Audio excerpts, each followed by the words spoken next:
कितने पैसों की मांग कर रहे थे नाई वाले आपसे? देखिए, जो उन्होंने मेल भेजा फर्स्ट टाइम उसमें 10 लाख रुपए मांगे। 2 मिलियन से ज़्यादा इनके सब्सक्राइबर हैं। उसके बाद वो लोग कहते रहे कि तुम्हारे पे मुकदमा करा देंगे, कहते रहे तुम्हारा चैनल खत्म हो जाएगा, और मुझे ये तक बताने लगे कि तुम्हारे पे एहसान कर रहे हैं हम, वरना हम तो लोगों से 13.5 लाख रुपए ले चुके हैं। तो लगता है एनआई ने बिजनेस का ये नया धंधा बना रखा है, ब्लैकमेलिंग इसको कह सकते हैं दूसरे लफ्जों में आप। अस्सलाम वालेकुम रहमतुल्लाहि व बरकातुहू। मैं हूं शम्स तबरेज़ कासमी और मेरे साथ मौजूद है जनाब अकरम रईस खान साहब, जर्नलिस्ट हैं और इनका बहुत पॉपुलर यूट्यूब चैनल है ढाकर खबर। आप जानते होंगे, आपने देखा होगा, 2 मिलियन से ज़्यादा इनके सब्सक्राइबर हैं। लेकिन एएनआई जो बहुत मशहूर न्यूज़ एजेंसी है और उसको सरकारी न्यूज़ एजेंसी भी कहा जाता है, उन्होंने अकरम रईस खान साहब के यूट्यूब चैनल को कई सारा लगातार स्ट्राइक भेजा और मल्टीपल स्ट्राइक भेज करके इनके चैनल को सस्पेंड करा रखा है। इनसे पैसे का भी मुतालबा किया गया, फिर इन्होंने मुकदमा कर दिया। तो लगातार एक नया सिलसिला शुरू हो चुका है और इनकी कोई पहली परेशानी या शिकायत नहीं है एनआई के खिलाफ, बल्कि इससे पहले भी एनआई ने ऐसे कई लोगों को नोटिस इशू किया, उनके चैनल को सस्पेंड कराया है और एनआई की तरफ से मांग की जाती है पैसा की। तो क्या है पूरा मामला? क्यों अकरम रईस खान साहब को एनआई ने पहले नोटिस भेजा, फिर इनके चैनल को सस्पेंड कराया, इनको कोर्ट जाना पड़ा और क्यों इस तरह की कंट्रोवर्सी सामने आती है, इस पर तफसील से बातचीत करेंगे। फिलहाल अकरम रईस खान साहब का जो यूट्यूब चैनल है वो एक तरह से सस्पेंड समझिए, वो चैनल मौजूद है, उस पर ये सिर्फ पोस्ट कर सकते हैं लेकिन वीडियोस अपलोड नहीं कर सकते, ना शॉर्ट वीडियो अपलोड कर सकते हैं। अकरम रईस खान साहब, मिला टाइम्स में खुशामदीद। बहुत शुक्रिया शम्स साहब, और आपने वक्त दिया और हमारे इस मुद्दे को आप उठा रहे हैं, मेहरबानी आपकी। नहीं, बिल्कुल हम लोगों की ज़िम्मेदारी बनती है एक-दूसरे के मुद्दे को उठाना, आपस में मिल कर के रहना। मेरी कोशिश भी होती है कि सब लोग आपस में मिल कर के रहें, अपना-अपना काम करते रहें, क्योंकि जर्नलिस्ट भी आपस में मुत्तहिद रहें। जर्नलिस्ट अमूमन दूसरे को मुद्दे को उठाता है, लेकिन जब जी। जर्नलिस्ट पे कुछ होता है तो उनके मुद्दों को नहीं उठाया जाता, उसे स्पेस नहीं दिया जाता, ये बड़ी शिकायत है। तो खैर अकरम ये सब क्या मामला है एनआई के साथ आपका, वो बताइए तफ़सील से आप। ठीक है। आपने वैसे एक बात कही एनआई से पहले, मुझे लगता है उस पर एक जानकारी आपको दे दूँ। मैं 3 अखबारों में काम कर चुका हूँ। अमर उजाला से मैंने जी, शुरुआत की, फिर हिंदुस्तान अखबार में रहा, दैनिक जागरण में रहा। कोई पत्रकार अगर मर भी जाता है ना, तो सिंगल कॉलम छाप देते हैं कि पत्रकार की मृत्यु हो गई, यानी कि इतना ही स्पेस हमेशा से पत्रकारों को दिया जाता रहा है। आज कोई नई बात नहीं है कि पत्रकारों के साथ अगर कुछ हो, उसको मीडिया में स्पेस मिले। लेकिन क्योंकि हम लोग जिस तरीके से अल्टरनेटिव मीडिया के तौर पे काम कर रहे हैं और तमाम जितने भी लोग हैं, ऐसी चीज़ों से जूझते हैं, तो हम लोग आपस में एक दूसरे को स्पेस दे देते हैं, और आपने बताया भी कि भाई जर्नलिस्ट हैं, उनका साथ देना भी चाहिए। तो एक बार फिर से आपका शुक्रिया। अभी दिक्कत क्या हुई है वो आपको बताता हूँ। जी। हमारा चैनल आप सर्च करेंगे यूट्यूब पे, आपको दिखाई देगा, लेकिन आप उसमें देखेंगे कि 2 हफ्ते से कोई वीडियो अपलोड नहीं हो रहा है, क्योंकि चैनल सस्पेंड है। हमारी पावर्स जो हैं वो सीमित कर दी गई हैं यूट्यूब की वजह से। जैसे कि मैं अपने तमाम सुनने वालों को बता दूं कि 3 से ज़्यादा अगर कॉपीराइट स्ट्राइक आ जाती हैं, तो चैनल को सस्पेंड कर दिया जाता है, और यूट्यूब एक अल्टीमेटम देता है कि अगर आप इतने दिनों के अंदर मामले को सॉर्ट आउट कर सकते हैं तो ठीक, वरना आपका चैनल डिलीट रिमूव कर देंगे। तो वो जो 7 दिन का वक़्त कितने हमें दिया दिनों का गया था। अल्टीमेटम मिलता है अमूमन? ये कितने जी? दिनों का अल्टीमेटम, ये कितने डेज़ का अल्टीमेटम होता है ऑलमोस्ट जो यूट्यूब की तरफ से मिलता है? मैं उसी पे आ रहा हूँ। 23 जी। मार्च को हमारे पास ये अल्टीमेटम आया, हमारा चैनल सस्पेंड हो गया। 7 दिन का हमारे पास टाइम था। उसके बाद हमने सीधे, जो हमें मेल मिल रही थी, जिन लोगों ने कॉपीराइट डाला था, वो एनआई की मेल थी, हमने उनसे कॉन्टैक्ट किया। और कॉन्टैक्ट करने के बाद जो उधर से हमें ईमेल लिखी हुई आई, उसमें 10 लाख रुपए मांगे गए और कहा गया कि हमारा सब्सक्रिप्शन खरीद लो। हमने कहा भैया, हम कोई संस्थान नहीं है, हम तो इंडिविजुअली अपने घर से बैठ के काम कर रहे हैं, हमारा उतना बजट नहीं है, हम 10 लाख रुपए कहाँ से देंगे। फिर ये तय हुआ कि चलो मिल लेते हैं आपसे आके। मैं आर के पुरम उनके ऑफिस गया, बात 3 लाख रुपए तक आ गई, लेकिन मैं 3 लाख रुपए देने की भी स्थिति में नहीं हूँ। उसके बाद वो लोग कहते रहे कि तुम्हारे पे मुकदमा करा देंगे, कहते रहे तुम्हारा चैनल खत्म हो जाएगा, तुमने 8-10 साल जो मेहनत की है, यहाँ तक अपने चैनल को लेके आए हो, 2 मिलियन सब्सक्राइबर हैं। तो मैंने कहा भाई, सब्सक्राइबर होने से कुछ नहीं होता, रेवेन्यू कितना आ रहा है आप चेक कर लो ना, मैं आपको मोबाइल दे रहा हूँ अपना। तो वो कह रहे हैं हमने सब देख लिया, हमें जरूरत नहीं है, तुम्हारा रेवेन्यू कम आ रहा है, ज्यादा आ रहा है, हमें मतलब नहीं है, हमें पैसा चाहिए। हमने कहा चलिए मैं देखता हूँ, कुछ पैसों की मैंने उनसे बात भी की कि अच्छा चलिए मैं व्यवस्था बनाता हूँ। लेकिन व्यवस्था मेरे पास जब बन नहीं पाई और मुझे अपना चैनल बचाना था, तो मेरे पास 2 रास्ते थे शम्स साहब। जी। पहला, मैं यूट्यूब को काउंटर नोटिफिकेशन दाखिल करूँ, यूट्यूब को बताऊँ कि मुझ पे ये जो कॉपीराइट दिया गया है, इसमें जो दावा वो लोग कर रहे हैं, उनके दावे पर मेरा ये सवाल है। उससे मुझे एक बेनिफिट ये हुआ कि यूट्यूब को जब मैं काउंटर फाइल करता हूं तो यूट्यूब मुझे ना 14 दिन का टाइम दे देता है उसमें। जी। तो जो आपको चैनल दिख रहा है अभी तक वो हमारा इसलिए दिख रहा है क्योंकि यूट्यूब हमारे जो काउंटर नोटिफिकेशन है उस पर विचार कर रहा है। ये वरना काउंटर नोटिफिकेशन होता है क्या है? इसमें क्या कुछ लिखा जाता है काउंटर नोटिफिकेशन में? वो मैं बता दे रहा हूँ। मान लीजिए मैंने आपके ऊपर एक दावा कर दिया कि साहब मेरा वीडियो शम्स साहब ने यूज किया अपने मिल्लत टाइम्स पर, जी। तो यूट्यूब आपको दो ऑप्शन देता है, या तो मेरे साथ नेगोशिएशन कर लीजिए, हुँ। मैं अपना कॉपीराइट वापस ले लूं, या दूसरा आप काउंटर नोटिफिकेशन दाखिल कीजिए और उसमें आप अपना दावा पेश करिए कि साहब अकरम जो दावा कर रहे हैं उनका दावा गलत है, मैंने जो वीडियो उनका यूज किया है वो तो आपकी जो पॉलिसी है जिसको आप फेयर यूज पॉलिसी कहते हैं उसके तहत है, मेरा वीडियो 14 मिनट का है और 14 मिनट के वीडियो में मैंने अगर अकरम खान का 26-27 सेकंड का कोई वीडियो यूज किया तो वो अपनी खबर को क्लियर करने के लिए, रेफरेंस देने के लिए किया। मैंने कोई सीधे सीधे उनका वीडियो उठा के अपने चैनल पे नहीं डाल दिया, इसकी इजाजत तो आप भी देते हो। तो यही ग्राउंड बना के हम लोगों ने काउंटर फाइल किया। हमारे काउंटर पे अभी यूट्यूब विचार कर रहा है। अब वो यूट्यूब विचार करने के बाद सामने वाली पार्टी की बात सुनेगा कि हमारी बात सुनेगा, ये कुछ कह नहीं सकते हैं अभी। तो हमारे पास दूसरा विकल्प था कि हम कोर्ट चले जाएं, क्योंकि पैसे की जी। डिमांड की जा रही है। हमने वकीलों से बात की तो उन्होंने बताया देखिए वो कॉपीराइट क्लेम कर सकते हैं, उन्हें आपके खिलाफ कोर्ट भी चले जाना चाहिए था, दावा करना चाहिए था साहब इन्होंने हमारा वीडियो यूज किया और हम इन पे इतने का मुआवजा मांगते हैं। आपने देखा भी होगा बहुत सारे केस जाते हैं। जी। तो उन्होंने वो तो किया नहीं, वो आपसे अदालत से पहले ही पैसे मांग रहे हैं। ये अनैतिक है, ये कानूनी अपराध है, वो ये कर ही नहीं सकते हैं। हालांकि मामला सब जुडिस है, मैं इस पर ज्यादा बोलना भी नहीं चाहता हूं। हम अदालत के फैसले का सम्मान करेंगे, जो भी अदालत का फैसला होगा। हाँ, हमने एक ईमेल लिखी थी एनआई को और हमने कहा था गुजारिश करते हुए कि साहब आप तो बहुत बड़ा संस्थान है, कहाँ आप हमारे जैसे इंडिविजुअल लोग जो बैठ के अपने घर में काम कर रहे हैं, मेरे साथ अपनी एक फिजिकल प्रॉब्लम है, मैं फील्ड में जाकर रिपोर्टिंग नहीं कर सकता हूँ, धीरे धीरे मेरी आई साइड की प्रॉब्लम बढ़ रही है, अगर मैंने छोटी मोटी सी एक दो क्लिप आपकी यूज कर ली तो क्या जुल्म हो गया, माफ कर दीजिए, नजरअंदाज कर दीजिए। वो लोग उसके लिए भी तैयार नहीं हुए। हम अदालत में भी इसी ग्राउंड पे गए हैं कि साहब एक तो पैसे की डिमांड कर रहे हैं और कह रहे हैं कभी मुकदमा करेंगे, कभी कह रहे हैं चैनल को डिलीट करा देंगे।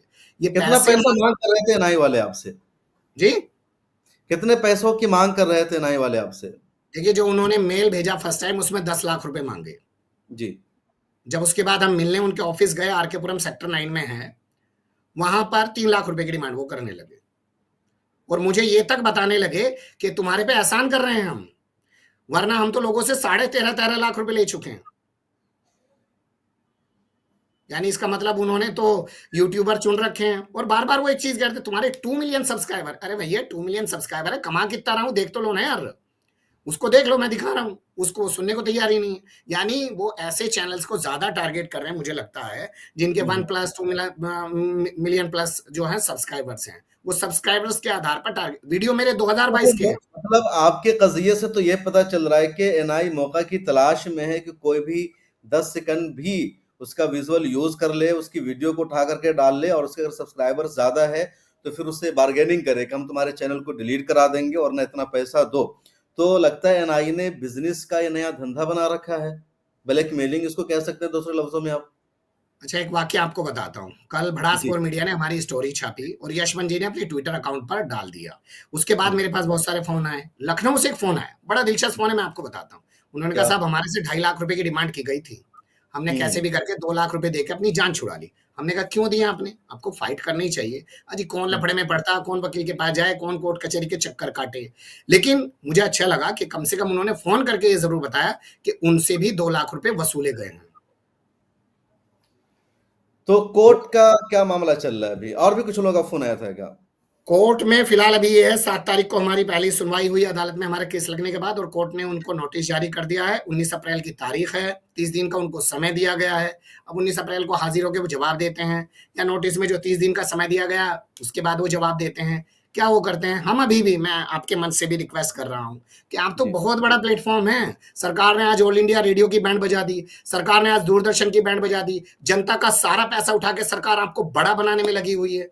जनता के ही पैसे पे तो एनआई चल रहा है आज। सरकार उसको जो पैसा दे रही है अपने घर से तो लाके कोई दे नहीं रहा है। अगर ज़रा-मरा सा हमने क्लिप यूज़ भी कर लिया, तो कौन-सा हमने अपराध कर दिया, जाने दीजिए। परेशानी है हमारी, तो मैं आपके सामने भी यही अपील करता हूँ, हम लोग कोई लड़ना नहीं चाहते हैं, क्योंकि लोग कुछ ये भी कह रहे हैं कि कोर्ट जाके तुमने गलत कर दिया, ये तो बहुत बड़े लोग हैं, छोड़ेंगे नहीं, इनके साथ तो सरकार है, मिटा डालेंगे तुम्हें। पता नहीं क्या-क्या फ़ोन आ रहे हैं, वो भी चीज़ें आ रही हैं। अच्छा, एएनआई का जो आपने वीडियो क्लिप यूज़ किया था अकरम भाई, तो कहाँ से? उनके ट्विटर से उठाया था या एएनआई के यूट्यूब से उठाया था? ये भी कमाल का बड़ा दिलचस्प आपने सवाल किया। मैंने एनडीटीवी इंडिया के यूट्यूब चैनल पर जो वीडियो था वहाँ से लिया। उन्होंने एएनआई का चलाया। हमने आज तक के यूट्यूब चैनल से वीडियो लिया, उन्होंने एएनआई का चलाया। वो क्या था, एएनआई का किसी से इंटरव्यू था या जस्ट वायरल वीडियो थी जैसे ट्विटर पर डालते रहते हैं ये वो? ट्विटर पे जैसे मान लीजिए, मैं आपको एक उदाहरण के तौर पे बता देता हूँ। जी। एक बार आपको याद होगा, कुंवर दानिश अली रॉय थे, हुँ।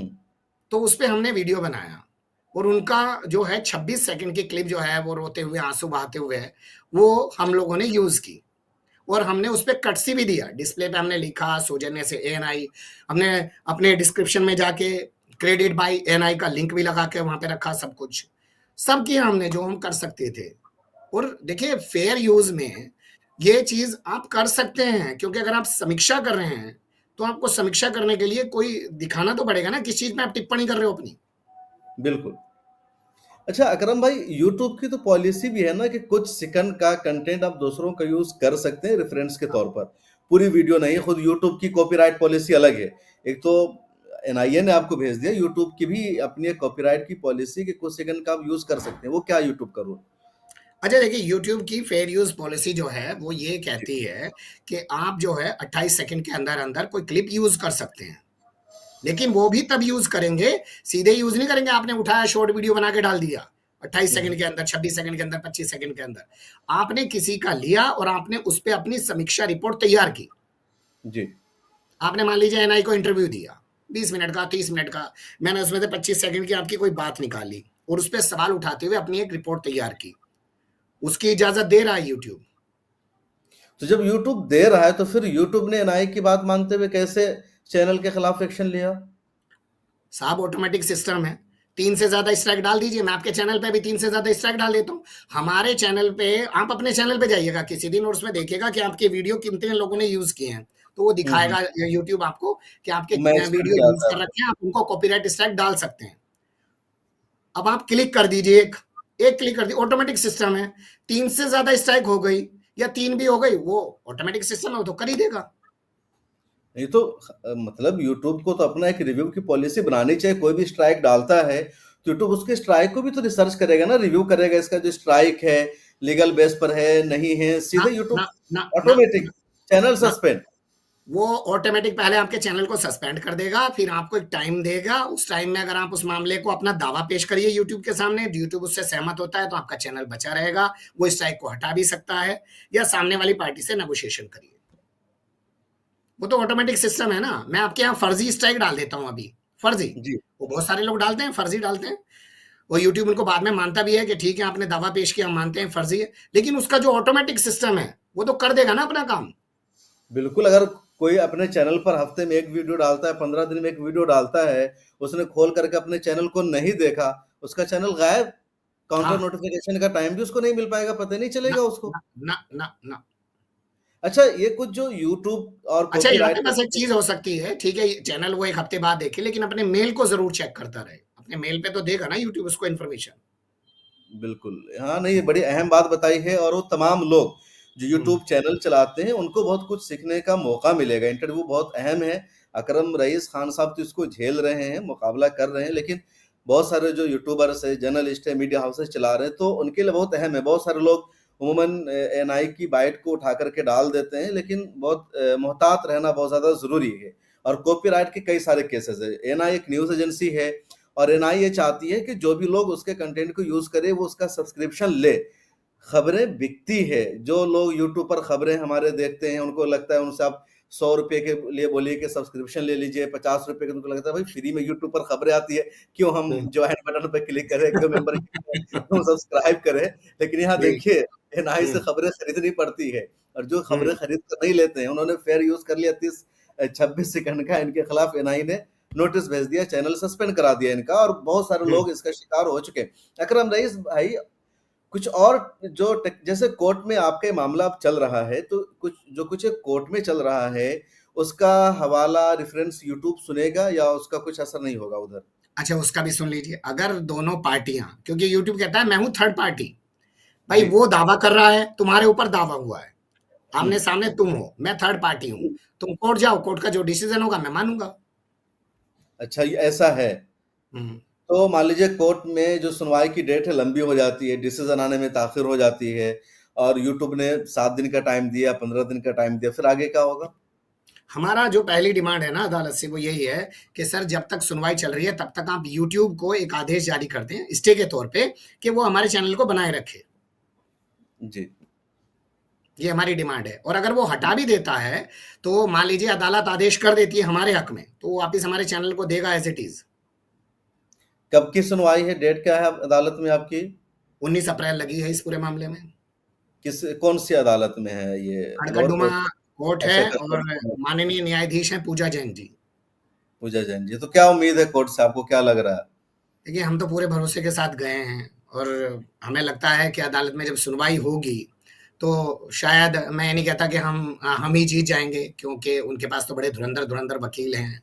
और आज जो है सारे सिस्टम का हाल आप देख ही रहे हैं, किस तरीके के जजमेंट आते हैं। ये भी किसी से ढके-छिपे नहीं हैं, लेकिन फिर भी हमें कानून पे भरोसा है, अदालत पे भरोसा है, और इसी भरोसे के साथ हम वहाँ पहुँचे हैं। और मैं आपके चैनल से फिर कह रहा हूँ कि एएनआई वाले भी गौर करें। अरे भैया, करोड़ों का धंधा है आप लोगों का यार। कहाँ घुस रहे हो इधर-उधर, छोटा-मोटा सा कोई चैनल अपने घर में बैठ के चला रहा है, और सब्सक्राइबर देख के कहाँ ही सोच ले रहे हो कि इससे इतना मिल जाएगा। अच्छा, 2 मुद्दे हैं, मैं आपके सामने और लाना चाहता हूँ साहब। जी, जी। एक तो जैसे आपने कहा, बहुत अच्छा सवाल था आपका, उसी से मेरे ज़हन में आया। कोई कॉपीराइट डाले, यूट्यूब उसका चैनल सस्पेंड करने से पहले उस पार्टी को भी बताए कि फला आदमी ने तुम्हारे यहाँ कॉपीराइट डाला है, तुम इस पे कोई दावा पेश करना चाहते हो, वो पहले सस्पेंड कर देगा और बाद में आपको कहेगा कि दावा पेश करो अब इस पे। ये सुधार करना चाहिए यूट्यूब को। हाँ, बिल्कुल, यूट्यूब को बहुत ज़्यादा इस पर सुधार की ज़रूरत है। किसी ने स्ट्राइक का दावा किया, यूट्यूब को पहले उस पर रिसर्च करे कि जिसको बुनियाद बना करके उसने किया है, वो है या नहीं है, तब वो आगे उस पर अमल ठीक। एग्ज़ीक्यूट उसको किया जाए। एक दूसरा मुद्दा और दे देता हूँ आपको। मान लीजिए शोले फ़िल्म है, उसका कोई क्लिप मैंने यूज़ किया, तो शोले फ़िल्म के जो संवाद लिखे हैं, वो उसका कॉपीराइट किसी राइटर के पास होगा, लेखक के पास होगा। हुँ, हुँ। जिसने पिक्चर बनाई है, डायरेक्टर, सारे कॉपीराइट उसके पास होंगे। वहाँ चलता है। मान लीजिए मोदी जी ने भाषण दिया, तो मोदी जी के शब्द क्या किसी न्यूज़ एजेंसी के हो जाएँगे सर? ठीक है, आपने वीडियो ही तो बनाया ना, लेकिन मोदी जी ने जो बोला, राहुल गांधी ने जो बोला, वो शब्द आपके कैसे हो गए? तो कॉपीराइट वाले मुद्दे पे मैं चाहता हूँ इस पे भी एक बहस होनी चाहिए कि ठीक है, आप मतलब कह सकते डायलॉग हैं का भी कॉपीराइट है कि किसी फ़िल्म का कोई डायलॉग है, उसको आप खुद बोल रहे हैं, उस पे भी कॉपीराइट आ जाता है क्या? उसका कॉपीराइट अगर आप खुद बोल रहे हैं तो नहीं आएगा, लेकिन अगर आप क्लिप यूज़ करेंगे, तो उनका ये है ना कि उनका तो सभी भाई आप देखिए नहीं, वो तो जो तरीके अलग है कॉपीराइट है ना, मान फ़िल्मों। लीजिए पीएम मोदी की कोई स्पीच हो रही है और हुँ, पीएम मोदी की जो स्पीच है डायरेक्ट उनके कैमरे से रिकॉर्ड होती है, उनके हुँ, यूट्यूब चैनल पर ऑफ़िशियल जो उनका अकाउंट है वहाँ अपलोड होती है, तो हुँ। पब्लिक प्लेस में पब्लिक डोमेन में कोई भी उसको यूज़ कर सकता है, उस पर कॉपीराइट कैसे एनआई भेजेगा, कोई भी भेजेगा। हाँ, एनआई का कोई एक्सक्लूसिव है, अच्छा, एनआई उसका भी के सुन कैमरे लीजिए से साहब, रिकॉर्ड है। जी। उसका भी सुन लीजिए। आप अगर प्रधानमंत्री नरेंद्र मोदी के फ़ेसबुक पेज से, यूट्यूब पेज से कोई वीडियो क्लिप लेके काम करेंगे, तो उनके जो आईटी सेल वाले बैठे हैं, वो भी डाल देते हैं कॉपीराइट। ऐसा मत सोचिए कि एनआई डालता है सिर्फ़। नहीं तो भाई प्राइम मिनिस्टर वो पब्लिक डोमेन में है, कोई भी यूज़ कर रहा है, तो न्यूज़ का पार्ट है, अगर इस पर कॉपीराइट भेजा रहा है तो वेरी अमेज़िंग, तो शर्म की बात है। अब मान लीजिए संसद टीवी है, पब्लिक चैनल है, अब हुँ, संसद में किसी भी मीडिया हाउस को जाने की परमिशन नहीं है। संसद की जो पार्लियामेंट की जो भी प्रोसीडिंग है, कार्रवाई है, संसद टीवी का कैमरा रिकॉर्ड करता है। अब वो हुँ, पब्लिक डोमेन में है, सारे चैनल वहीं से उठाते हैं, आज तक हो, एनडीटीवी हो, इंडिया टीवी हो, उसके भी कैमरे तो संसद टीवी में नहीं होते। तो बिल्कुल। क्या अब उसकी वीडियो कोई उठा करके डालता है और उसको अगर कॉपीराइट भेजा जाए, तो सीधे खिलाफ है बिल्कुल। नहीं, वो संसद टीवी का कभी कॉपीराइट मुझे लगता नहीं है, कोई इश्यू किसी ने बताया हो, उसका नहीं हाँ, आ नहीं पाता। उसका तो नहीं आया है। इससे पहले लोकसभा था, राज्यसभा था, लेकिन अगर पीएम मोदी की स्पीच पर भेजा जाता है, तो मुझे लगता है कि उन तक आवाज़ पहुँचनी चाहिए। जैसे एक हुँ, इश्यू बहुत ज़्यादा फेसबुक का होता है। फेसबुक का एक कॉपीराइट मैनेजर है, जो ऑटोमेटिक है। अब वीडियो मेरी है, हुँ, मेरी ओरिजिनल वीडियो है और आपने अपने फेसबुक पर पहले डाल दिया और आपके पास कॉपीराइट मैनेजर है। अब मैं हुँ, डालूँगा उसके बाद मेरे पास आपका नोटिफ़िकेशन आ जाएगा कि हुँ, आप उनकी वीडियो को यूज़ कर रहे हैं। ये हुँ। फेसबुक का जो कॉपीराइट मैनेजर है वाक़ई बहुत ज़्यादा खतरनाक है और फेसबुक को भी बदलने की ज़रूरत है। अब बहुत सारी पब्लिक डोमेन की वीडियोज़ आती है। अब जिसके पास कॉपीराइट मैनेजर है उसने डाला ऑटोमेटिक, अब मेरा पर्सनल फेसबुक पेज है, उस पे कॉपीराइट है। अब मैं कोई हुँ, वीडियो डालता हूँ, फौरन कॉपीराइट दूसरों को पहुँच जाता है, मैं खुद परेशान रहता हूँ। इसी बिल्कुल। तरह दूसरे लोगों की शिकायतें सामने आती है। हुँ। अब ये सारी चीज़ें हैं, असल में मुझे लगता है इसके लिए मैं इतना ही कहना चाहूँगा कि जो लोग ये फ़ेसबुक या यूट्यूब वाले हैं, वो अपनी पॉलिसीज़ बैठ के ना इंडिया में नहीं बना रहे हैं, वो वहाँ बना रहे हैं। यहाँ के हिसाब से जो है चीज़ें, अभी हम लोग समझ ही नहीं पा रहे। देखिए ना, व्हाट्सऐप की किस तरीके से हैक करके कॉल सुनी जाने लगी थी, तमाम तरीके की चीज़ें होने लगी थी। हमारे यहाँ किस तरीके से आजकल वो एक चल रहा है डिजिटल अरेस्टिंग, लोगों को वीडियो कॉल से ठग लेते हैं, करोड़ों उनसे जी। रुपए लूट रहे हैं। तो साइबर सिक्योरिटी के मामले में अभी लोग हम उतने अवेयर नहीं हैं, ये भी हमें मानना पड़ेगा। बिल्कुल, और कॉपीराइट एक बहुत अहम इश्यू है, मुझे लगता है आपके वाक़या से बहुत लोगों को सबक सीखने को भी मिलेगा। एनआई का भी मुझे लगता है अलग-अलग पार्ट है। एनआई के यूट्यूब चैनल पर जो भी वीडियोज़ आती है, उसकी ओरिजिनल वीडियो होती है और वो इसीलिए ज़्यादातर को कॉपीराइट भेजता है। बहुत सारे लोगों को उसने भेज रखा है, मुझे पता है कई सारे लोगों का केसेज़। कुछ हुँ, वीडियो एनआई भी दूसरों की लेता है। हुँ, हम लोगों के ट्विटर से भी एनआई ने कई मर्तबा वीडियो लिया और अपना लोगो लगा कर के अपने ट्विटर पे वो डालता है। तो मुझे हुँ, लगता है एनआई को चाहिए कि अपना जो उसका प्रोग्राम है उसको वो करे कि वो उसी की वीडियो है, दूसरा यूज़ ना करे। एनआई को हुँ, पूरी एक पॉलिसी बनानी चाहिए कि उसकी कौन-सी वीडियो कौन ले सकता, नहीं ले सकता। अब ट्विटर एक पब्लिक प्लेस है, कोई भी किसी का कंटेंट वहाँ इस्तेमाल कर लेता है। कॉपीराइट का जो है ट्विटर का भी कोई ख़ास कानून नहीं है, हालाँकि कई मर्तबा ट्विटर को किसी के अकाउंट को सस्पेंड करना होता है, तो वो कॉपीराइट का वहाँ पर हवाला दे देता है। आम दिनों हुँ, में जो एक्स है अपने कॉपीराइट का इस्तेमाल नहीं करता, इंस्टाग्राम है बिल उसकी भी अलग कॉपीराइट की पॉलिसी है। तो ये सारी चीज़ें हैं, लेकिन आपका जो केस है मुझे लगता है मैं भी एनआई वालों से गुज़ारिश यही करूँगा कि इस तरह के मामलों को उन्हें नज़रअंदाज करना चाहिए और अपना एक मुकम्मल उसूल उन्हें बना देना चाहिए कि किस तरह की जो उनकी वीडियो है इस्तेमाल की जा सकती है, नहीं की जा सकती है। उनका एक एक्सक्लूसिव कंटेंट है, एक पब्लिक प्लेस का कंटेंट है, अब कहीं पर ज़लज़ला आया। अब म्यांमार में ज़लज़ला आ रहा है, उस वीडियो को भी जी, एनआई तो डाल रहा है अपना लोगो लगा कर के। अब वो हुँ, एनआई की अपनी रिकॉर्डेड वीडियो नहीं है, सोशल मीडिया से उन्होंने लिया है। हुँ, अभी मैं देख रहा था बंगाल में प्रोटेस्ट हुआ जादवपुर यूनिवर्सिटी में वक़्फ़ अमेंडमेंट के खिलाफ। अब वो मिलर टाइम्स के बंगला की टीम का वीडियो था। अब देखता हूँ उसी तरह का जो विज़ुअल है वो एनआई के ट्विटर हैंडल पर पड़ा हुआ है एनआई के लोगों के साथ। अब मैं ये नहीं हुँ, कह रहा हूँ कि वही है। हो सकता है कि उन्होंने किसी और से भी लिया हो, लेकिन ये भी कन्फर्म है कि उसमें एनआई का कुछ भी ख़ास दिख नहीं रहा। वो सोशल हुँ। मीडिया का आया हुआ कंटेंट है। अब क्या कहें, देखिए, वो ये है कि आज के दौर में जब डेटा प्रोटेक्शन एक्ट लाया जा रहा है और हम बात कर रहे हैं कॉपीराइट को लेके कि किस तरीके की दुश्वारियां हमारे जैसे जो स्वतंत्र पत्रकार हैं उनको उठानी पड़ रही है, तो क्या उम्मीद करें, यही मैं कह सकता हूँ। जी, बिल्कुल, तो मैं यही गुज़ारिश करूँगा एनआई से और तमाम लोगों से कि एनआई पर एक दबाव बनना चाहिए कि ये जो इन्होंने सस्पेंड करा है चैनल को, ये अपना दावा वापस करे, चैनल बहाल हो। ढाकर खबर बहुत पुराना चैनल है, कितने साल हो गए करम साहब आपको काम करते हुए? देखिए, मैं 2017 से काम कर रहा हूँ, 8 साल पूरे हो गए, 9वें साल में हम लोग दाखिल हो चुके हैं। बिल्कुल, यूट्यूब की दुनिया में अब काफ़ी पुराने हैं, हम लोग तो आपसे 3 साल पीछे हैं यूट्यूब की दुनिया में, नहीं, तो और हमसे चलिए काम के मामले में हमसे आगे हैं। नहीं, नहीं, नहीं, किसी भी मामले में आपसे आगे नहीं, आप सीनियर हैं, आपको नहीं, मुझे आप लोग तजुर्बा फील्ड में जाते हैं और फील्ड की रिपोर्टिंग है। करते हैं, मैं नहीं जा पाता हूँ, मैं हम नहीं लोग कवर कर सीख रहे पाता हैं, हूँ फील्ड के इश्यू। तो बस मेरी नेक दुआएँ और तमन्नाएँ आपके साथ है। बहुत अल्लाह शुक्रिया। करे आपकी मुश्किलें आसान हो, हम सब लोग आपके साथ खड़े हैं।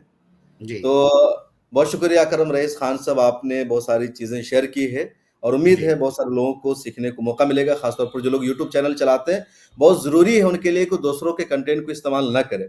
आप तो अपना कंटेंट बनाते हैं, आपने तो रेफ़रेंस के लिए यूज़ किया, लेकिन बहुत सारे ऐसे लड़के हैं, अफ़राद हैं, जिनका यूट्यूब पर कोई काम नहीं है, कोई अपनी क्रिएटिविटी नहीं है। आपका वीडियो उठाएँगे, वहाँ से स्पीच उठाएँगे, वहाँ से उठाएँगे, अपना लोगो लगाएँगे, यूट्यूब पर डाल अरे देंगे। मैं तो कह रहा हूँ भैया डाल दो, हमें कोई दिक्कत नहीं, कम से कम इस बहाने शम्स साहब का चैनल और ज़्यादा लोगों तक पहुँचेगा, धाकड़ नहीं, खबर और ज़्यादा लोग तक पहुँचेगा। क्रिएटिविटी उनकी नहीं है ना यूट्यूब। एक तो एनआईए ने आपको नोटिस भेज दिया, दूसरा यूट्यूब भी जो रीयूज़ की जो पॉलिसी यूट्यूब की है बहुत खराब है। पहले क्या हुँ, था कि कोई किसी का वीडियो डाल कर के चला रहा है। पहले बड़े-बड़े चैनल के वीडियो यूट्यूब पर खुद से नहीं आते थे, दूसरे वीडियो डाल लेते थे। लेकिन अब यूट्यूब जी, की जो पॉलिसी है रीयूज़ की बहुत ज़्यादा खतरनाक है। आपने अपने जी, चैनल पर लगातार दूसरे की वीडियोज़ को डालिए, यूट्यूब उसको ऑटोमेटिक पकड़ लेगा। आपके जी। चैनल को सस्पेंड कर देगा यूट्यूब। तो ज़रूरी है कि आप यूट्यूब चैनल चला रहे हैं तो आपके अंदर क्रिएटिविटी भी होनी चाहिए, अपना कंटेंट क्रिएट कीजिए और जी, उसको बिल्कुल लोगों आपने तक सही कहा। पहुँचाइए। बिल्कुल, भई तो आप जब बहुत शुक्रिया। जर्नलिज़्म में आए हैं, तो आप खुद बोलिए ना, खुद लिखना सीखिए ना। जी, बिल्कुल। तो बहुत शुक्रिया। कमेंट सेक्शन में आप लोग अपनी राय ज़रूर लिखिए, चैनल को सब्सक्राइब कीजिए, ढाकर खबर को जाइए, वहाँ भी सब्सक्राइब कीजिए। फिर मुलाकात होगी। मिल्लत टाइम्स को जारी रखने और मजबूत बनाने के लिए हमारी आर्थिक सहायता कीजिए। ये एक आजाद मीडिया हाउस और कमजोरों की आवाज है। आप हमें देखें, सुने, पढ़ें और हर महीने ज्यादा नहीं, सिर्फ 100 रुपए से मदद करें। डिटेल्स डिस्क्रिप्शन में मौजूद हैं।